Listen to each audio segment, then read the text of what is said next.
మనకేదన్నా ఒక పని చేయాలంటే చాలా బద్ధకం. ఏదన్నా ఒకటి సాధించాలంటే చాలా బద్ధకం. ప్రతి ఒక్క దానికి బద్ధకం. ఏ పని చేయాలన్నా మళ్ళీ చేసుకుందాంలే అనేసి అలానే కూర్చుండిపోతామే కానీ, ఆ పని చెయ్యాలి అని ఇంట్రెస్ట్ అయితే రాదు. ఎవరో ఒకరు బూస్టప్ ఇస్తూనే ఉండాలి. అప్పుడు గాని మన మిషన్ పని చేయదు కదా! మన మిషన్ ఎవరి హెల్ప్ తీసుకోకుండా సురుగ్గా పనిచేయాలంటే ఈ కొన్ని టిప్స్‌ని పాటిస్తేనే చాలు.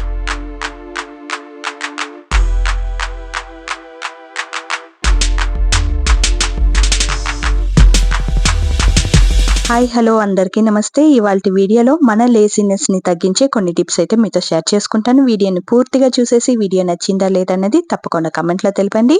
అలాగే ఛానల్‌ని సబ్స్క్రైబ్ చేసుకోకపోతే ప్లీజ్ సబ్స్క్రైబ్ చేసుకోండి. ముందుగా వచ్చేసి ఎర్లీ మార్నింగ్ లేవడానికి ప్రాక్టీస్ చేసుకోవాలి. ఒకేసారి 8 గంటలకు లేసేవాళ్ళు 5 గంటలకు లేవాలంటే చాలా కష్టం. అందుకనేసి కొంచెం కొంచెం టైంనైతే తగ్గించుకుంటూ రావాలి. 8 గంటలకి లేసేవాళ్ళు 7 గంటలకి ప్రాక్టీస్ చేసుకోవాలి. 7 గంటలకి లేసేవాళ్ళు 6 గంటలకి ప్రాక్టీస్ చేసుకోవాలి. అలా కొంచెం కొంచెం టైంని మనం తగ్గించుకుంటూ రావడం వల్ల ఏదో ఒక రోజు ఖచ్చితంగా 6కు లోపే లేసేయగలుగుతాం. సో చిన్న పిల్లల నుంచే ఈ ప్రాక్టీస్ అనేది ఖచ్చితంగా ఉండాలి. పొద్దున్న లేసిందే మొబైల్ ఫోన్ పట్టుకుని కూర్చోకండి అని చెప్పను. మొబైల్ ఫోన్ ఖచ్చితంగా ఇప్పుడు లేసిన వెంటనే అందరూ చూస్తారు. చూడని వాళ్ళుంటే ఖచ్చితంగా కామెంట్‌లో తెలిపేయండి. పొద్దున్న లేసిందే మనం మొబైల్ ఫోన్ పట్టుకున్నామనుకో ఎక్కడ పనిలో అక్కడనే నిలిచిపోతుంది. 5 నిమిషాలు చూసేసి పెట్టేద్దాం అని అనుకుంటాం. కానీ 5 నిమిషాలు కాస్త అరగంట అవుతుంది. అరగంట కాస్త ఒక గంట అవుతుంది. మన మైండ్‌కి మనం ముందుగానే చెప్పాలి. నేను ఇదివరకి చూసేసి మొబైల్ ఫోన్‌ని పక్కన పెట్టేవాలి అని చెప్పేసి. సో పొద్దున్న లేసిందే ఏది ఇంపార్టెంట్‌గా చూడాలి అని అనుకుంటారో అది మాత్రం చూసేసి పక్కన పెట్టేసామనుకో మన పనులు ఈజీగా ఉంటుంది. అలాగే మొబైల్ ఫోన్‌ని ఎక్కువ చూసినట్లు ఉండదు. అది కాకుండా ఇలా కూర్చున్నామంటే గంటలు గంటలు గడపాల్సొస్తుంది. నెక్స్ట్ వచ్చేసి డిక్లటర్ యువర్ స్పేస్. ఏంటో ఇది అని అనుకోకండి. మనం ఏ ప్లేస్‌లో అయితే లివింగ్ చేస్తున్నామో అది ఇల్లైనా అయ్యుండొచ్చు, ఆఫీస్ అయ్యుండొచ్చు, లేకుంటే ఒక చిన్న షెడ్ అయినా అయ్యుండొచ్చు. ఎక్కడ మనం ఉంటామో ఆ ప్లేస్ ఎప్పుడు నీట్‌గా, ఆర్గనైజ్‌గా ఉంచుకోవాలి అని మన మైండ్‌కి మనమే చెప్పాలనమాట. మన మైండ్ చెప్పిన మాటే మనం వింటాం కదా! సో అందుకని అప్పుడప్పుడు మన మైండ్‌కి చెప్తూ ఉండాలి. మరీ లేజీ పీపుల్‌కి మైండ్‌కి ముందుగానే చెప్పేస్తారు. ఇది నా వల్ల కాదు. ఇది నాకు చేత కాదు. ఇది నేను చేయలేను అని చెప్పేసి. అందుకే వాళ్ళలా సోంబేరిగా అలా కూర్చుండిపోతారే కానీ, వాళ్ళ మైండ్‌కి ఒకసారి పని చెప్పి చూస్తే సురుగ్గా అన్ని పనులు వాళ్ళ వల్ల గూడా అవుతుందనమాట. సో, ఎప్పుడు మైండ్ చెప్పే పనే కాకుండా, మనం కూడా మైండ్‌కి కొన్ని పనులైతే అప్పచెప్పాలనమాట. అప్పుడుదా మనం గూడా సురుగ్గా ఉంటామనమాట. ఫస్ట్ లేజినెస్ ఎక్కడ స్టార్ట్ అయ్యేది? లేసిన వెంటనే అలా కూర్చుండిపోయి, అమ్మ నా వల్ల కాదు అనేసి అనుకున్నామనుకో ఏది కాదు. సో, ఇది నా వల్ల అవుతుంది అని అనుకుంటే మాత్రం అన్నీ సక్సెస్ అవుతుందనమాట. మనం చెత్త ఊడ్చేటప్పుడే డోర్ పైన, గోడల పైన ఉండే డస్ట్‌ని కూడా రిమూవ్ చేసుకున్నామనుకో తనిగా దానికోసం టైం స్పెండ్ చేయాల్సిన అవసరం అయితే ఉండదనమాట. సో, వారానికి ఒక్కసారి గోడల వైపు కూడా చూసి అక్కడ కూడా డస్ట్ ఉంటే ఇలా క్లీన్ చేసేసామనుకో టైం కూడా మిచ్చమవుతుందనమాట. అది కాకుండా దానికోసం టైం తనీగా కేటాయించడం వేస్టే అనిపిస్తుంది. సో, ఇలా వర్క్ చేసుకుంటూ అన్నీ కూడా క్లీన్ చేసుకునేవచ్చు.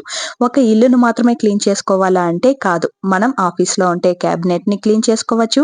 ఇంట్లో ఉంటే ఇల్లుని క్లీన్ చేసుకోవచ్చు. మనం వర్కింగ్ ప్లేస్ గూడా ఎప్పుడూ ఆర్గనైజ్‌గా, నీట్‌గా ఉంటేనే మన మైండ్ గూడా పీస్‌ఫుల్‌గా ఉంటుంది. డాక్టర్లు చెప్తారు పొద్దున వెళ్లి కాసేపు ఎండలో కూర్చోండి మీకు విటమిన్ డి దొరుకుతుంది అనేసి. కానీ మనమేమనుకుంటాం, మనమేమో మంచి మధ్యాహ్నం లేకపోతే 11 గంటలకి, లేకపోతే 2 గంటలకి అలా వెళ్లి కూర్చుంటాం. ఎందుకు? కథలు చెప్పడానికి. మనకి విటమిన్ వచ్చేటప్పుడు కూర్చోమనమాట. కథలు చెప్పుకోవడానికి, టైం పాస్ చేసుకోవడానికి అలా కూర్చుంటాము. కానీ కాసేపు పొద్దున లేకపోతే ఈవినింగ్ అలా మన పైన సన్‌లైట్ పడడం చాలా మంచిదన్నమాట. నిద్రొకటుంటే చాలు కదా! ఎవ్వరికైనా నిద్రపోవడం చాలా ఇష్టం. కానీ ఎంతసేపు నిద్రపోవాలి అనేది ఒక ఎయిమ్‌గా పెట్టుకోవాలి. 7-8 అవర్స్ మాత్రమే నిద్రపోవాలి అనేసి రాసి పెట్టుకోవాలి. అప్పుడే మనం సక్సెస్ అవుతాం. Daily 30 minutes walking. ఇది అందరూ చెప్తారు కానీ, మనకి చేయడం బద్ధకం అని మానేస్తాము. కానీ ఆ బద్ధకాన్ని పక్కన పెట్టి పెద్ద ఆయుధం వాకింగ్ అన్నమాట. ఒక హాఫ్ అన్ అవర్ మన కోసం ఖచ్చితంగా టైం తీసుకొని వాకింగ్ వెళ్ళాల్సిందే. ఎందుకంటే ఒక హౌస్ వైఫ్‌గా చెప్తున్నాను. హౌస్ వైఫ్స్‌కి ఇంట్లోని 4 గోడల మధ్య ఏం చేయాలి? ఏ పూటకి ఏం చేయాలి? ఇలానే ఆలోచిస్తూ ఉంటాం. ఆ మైండ్ రిలీఫ్ అవ్వడానికి ఖచ్చితంగా వాకింగ్ కావాల్సిందే. ఇది హెల్త్ పరంగా చాలా మంచిది. అలాగే మన ఎనర్జీ లెవెల్స్‌ని ఇంప్రూవ్ చేస్తుంది. అలాగే మన మూడ్‌ని మారుస్తుందన్నమాట. చాలా కోపంగా ఉండేసి ఒక హాఫ్ అన్ అవర్ వాకింగ్ వెళ్ళేసొచ్చామనుకో, అవును మనం ఎందుకు ఇంత చిన్న విషయానికి కూడా కోప్పడుతున్నాం అనేలాగా ఉంటుందన్నమాట. స్ట్రెస్ అంతా రిలీఫ్ అవుతుందన్నమాట. ఒక్క హోమ్ మేకర్ కనే కాదు, వర్కింగ్ చేసే వాళ్ళకి కూడా చాలా స్ట్రెస్ అనేది ఉంటుంది కదా! Daily exercise or yoga. మనం అందరి గురించి ఆలోసిస్తాం కానీ, మన గురించి ఆలోచించేటప్పుడు మాత్రం మనకి బద్ధకం వచ్చేస్తుంది. చాల్లే గాని ఏముంది ఇప్పుడు చేయకపోతే ఏముంది అనేలాగా స్టాప్ చేసేస్తాం. కానీ మన హెల్త్ బావుంటేనే అందరి హెల్త్ బావుంటుంది అనే ఒక చిన్న లాజిక్‌ని మనం మర్చిపోతూ ఉంటాము. సో, మన కోసం ఒక హాఫ్ అన్ అవర్ కేటాయించి ఎక్సర్సైజ్ ఆర్ యోగా చేశామనుకో, మన హెల్త్ బావుంటుంది. అలాగే ఎలాంటి బాధలు, కష్టాలున్నా కూడా ఇలాంటి పనులు చేయడం వల్ల మనం చాలా వరకి దాని గురించి ఆలోచించకుండా దీనిపైన ఫోకస్ పెట్టగలుగుతాం. వన్స్ మనం ఫోకస్ పెట్టామనుకో లేజినెస్ ఆటోమేటిక్‌గా కంట్రోల్ అయిపోతుందనమాట. అది ఎక్కడుంది అనేలాగా రెడీ అవుతాము. సో, ఏ పనులు కూడా మన చేతిలోనే ఉంటుంది. ఒక పనికి ఒక షెడ్యూల్ వేసుకొని చేస్తూ ఉన్నామనుకో మనకి బద్ధకం అస్సలుండదనమాట. బ్యాలెన్స్‌డ్ డయటా? అయ్యో! మాకు తెలీదే అని తలపట్టుకోకండి వెంటనే. మనకి తెలిసిన ఫుడ్‌నే కొంచెం హెల్తీగా పూట పూటకి చేసుకొని తినడం వల్ల మన బాడీ హెల్తీగా ఉంటుంది. అలాగే న్యూట్రిషన్ ఎక్కువగా ఉంటుంది. మనం ఎక్సర్సైజ్ చేయడానికి, వాకింగ్ చేయడానికి ఎనర్జిటిక్‌గా ఉంటుంది. బాడీలో ఫ్యూయల్ తగ్గిపోయిందనుకో పనెలా చేస్తుంది? దానికి కొంచెం డీజిలో, పెట్రోలో కొడితేనే కదా అది కూడా పనిచేస్తుంది. సో, మనం మధ్యాహ్నంది రాత్రికి, రాత్రిది పొద్దునకి ఇలా తినకుండా పూట పూటకి చేసుకొని తినడం వల్ల మన బద్ధకం ఆల్మోస్ట్ తగ్గుతుందనమాట. సో, అందుకనే బ్యాలెన్స్‌డ్ డయట్ అని చెప్పాను. ఇవి నాకు చాలా బాగా నచ్చుతుంది. 2 మినిట్స్ రూల్స్ అన్నమాట. ఇవి ఫాలో అవ్వడం వల్ల మన ఇల్లైనా, లేకపోతే మనం లివింగ్ చేసే ఏరియా ఏదైనా నీట్‌గా, ఆర్గనైజ్‌గా ఉంటుంది. మనం షింక్‌లో ఎప్పుడు చేసే మిస్టేక్ అన్నమాట. ఒక్క పాత్రే గదా! మళ్ళీ కడుక్కుందాం. 2 పాత్రలే గదా! మళ్ళీ కడుక్కుందాం అని పెట్టేసామనుకో అవి నిండిపోయేసి షింక్ ఫుల్లు అయిపోతుంది. ఏ పనైనా 2 నిమిషాల్లో అయిపోతుంది అనంటే అది ఖచ్చితంగా అప్పుడే ఫినిష్ చేయడం చాలా మంచిది. ఇది లేజినెస్‌ని చాలా వరకి తగ్గిస్తుందనమాట. అలాగే స్టాప్ డూయింగ్ లిస్ట్ అనమాట. ఒక లిస్ట్‌ని మనమే క్రియేట్ చేయాలనమాట. మనం ఏ ఏ పనులు చేయడం వల్ల చాలా బద్ధగిచ్చేస్తున్నాం అనేసి. ఎగ్జాంపుల్ ఈ పాత్రలు. అలానే ఉంచడం వల్ల మన బద్ధకం వచ్చేస్తుందా? ఇల్లు ఊడవకుండా అలానే చెత్తలో పడుకోవడం వల్ల మన బద్ధకం వస్తుందా? బట్టలు మడిచిపెట్టకుండా రోజు రోజుకి పెంచుకోవడం వల్ల బద్ధకం వస్తుంది. ఇలాంటివన్నీ స్టాప్ చేసేయాలి. ఆ తర్వాత మనకి మనమే రివార్డ్ ఇచ్చుకోవాలి. ఎవ్వరూ వచ్చి మనకి రివార్డే ఇవ్వరు. మనల్ని కాస్త మెచ్చుకోను గూడా మెచ్చుకోరు.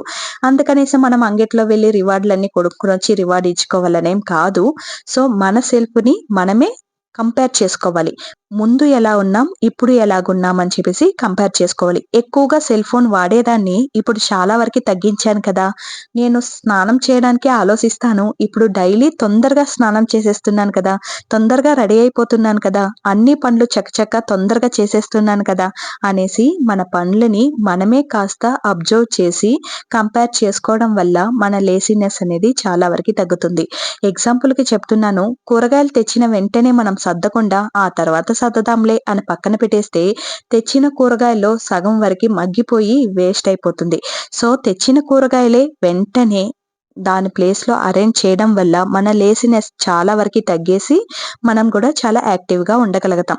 కూరగాయలు ఒక్కటే కాదండోయ్! గ్రాసరీస్ తెచ్చినా, లేకపోతే బయట నుంచి ఏది తెచ్చినా దాని ప్లేస్‌లో వెంటనే మనం సర్ది పెట్టడం ఫస్ట్ నేర్చుకోవాలి. అది కొత్తగా కొన్న బట్టలైనా సరే వెంటనే దాని ప్లేస్‌లో ఉంచడం నేర్చుకోవాలి. ఇంట్లో వస్తువులు ఎక్కడిదాడ ఉంటే దాని ప్లేస్‌లో కరెక్ట్‌గా ఉందా లేదా అని చెప్పేసి చెక్ చేసుకొని దాని ప్లేస్‌లో అమర్చడం వల్ల మన లేజినెస్ అనేది చాలా వరకి తగ్గుతుందన్నమాట.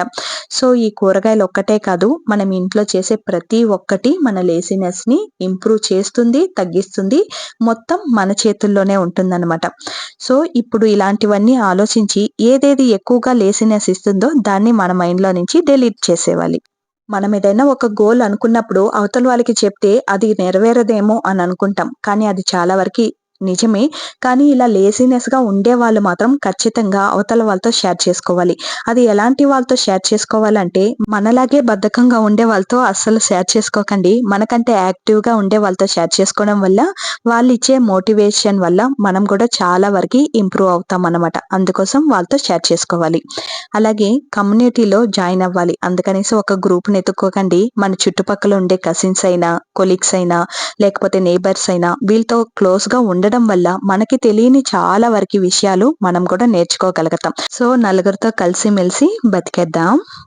ఇక పోమోడోరో టెక్నిక్. ఇవొచ్చేసి మీకు బాగానే తెలిసుంటుంది. ఈ యాపిల్ టైమర్‌ని చూసే ఉంటారు కదా! ఇవొచ్చేసి ఒక టైమర్ అన్నమాట. 25 మినిట్స్ మనం ఏ వర్క్ అయినా ఇవి లేజినెస్ పీపుల్‌కి చెప్తున్నాను. ఏ వర్క్ అయినా 25 మినిట్స్ చేసిన తర్వాత 5 మినిట్స్ రెస్ట్ తీసుకోవాలి. ఇవే అన్నమాట పోమోడోరో టైమర్. సో, మన లేజినెస్‌ని తగ్గించాలంటే ఈ టెక్నిక్ చాలా వరకి బాగా పనిచేస్తుందన్నమాట. కంటిన్యూయస్‌గా పనిచేస్తూ ఉంటే కూడా చాలా వరకి బోర్ కొట్టేస్తుంది. అందుకనేసే 25 మినిట్స్ పని చేసిన తర్వాత 5 మినిట్స్ రెస్ట్ తీసుకొని మళ్ళీ పనిని కంటిన్యూ చేయడం. ఇది చాలా వరకి ఇంప్రూవ్ చేస్తుందన్నమాట. ఇక ఒక పనిని అనుకున్నామంటే ఎప్పుడు స్టార్ట్ చేయాలి, ఎప్పుడు మనం ఫినిష్ చేయాలి అని ఒక టైమర్‌ని లేదా అలారంని సెట్ చేసుకున్నామనుకో, మనం అనుకున్న పని పైన ఫోకస్డ్‌గా పనిచేస్తాము. అదొచ్చేసి మనకి చాలా బాగా ఇంప్రూవ్ చేస్తుంది. మన మైండ్‌ని రిలీఫ్‌గా ఉంచుకుంటుందన్నమాట. హడావిడి లేకుండా చాలా ఈజీగా, పీస్‌ఫుల్‌గా చేసుకోగలుగుతాం. గుర్తుంచుకోవాల్సింది ఒకటే ఒకటి, మనం లేజినెస్‌ని తగ్గించి యాక్టివ్‌గా మారాలంటే మనకి చాలా టైం పడుతుంది. ఐ నో చాలా ఎఫెక్ట్ పెట్టాల్సొస్తుంది. అలాగే చాలా పేషెన్స్‌గా ఉండాల్సొస్తుంది. Be gentle with yourself and don't give up. మీరనుకుంటే ఏదైనా సాధించగలుగుతారు. లేజినెస్‌ని పక్కన పెట్టేసి ఇలాంటి చిన్న చిన్న టిప్స్‌ని పాటించడం వల్ల మనం కూడా చాలా యాక్టివ్‌గా మారగలుగుతాం అని మనం ఫస్టు గుర్తించాలి. అయ్యో! ఇన్ని పనులు చేయాలా అని మళ్ళీ లేజీ అయిపోకుండా లేసి పని చేసుకోండి. అంతే ఇక ఉంటాను మరి. వీడియో నచ్చిందా లేదా అన్నది తప్పకుండా కామెంట్‌లో తెలిపేయండి. నచ్చితే లైక్ చేయడం, అలాగే సబ్స్క్రైబ్ చేసుకోకపోతే సబ్స్క్రైబ్ చేయడం, అలాగే ఈ వీడియో ఎవరికి యూజ్ అవుతుందో వాళ్ళకి షేర్ చేయడం మర్చిపోకండి. ఉంటాను. బాయ్.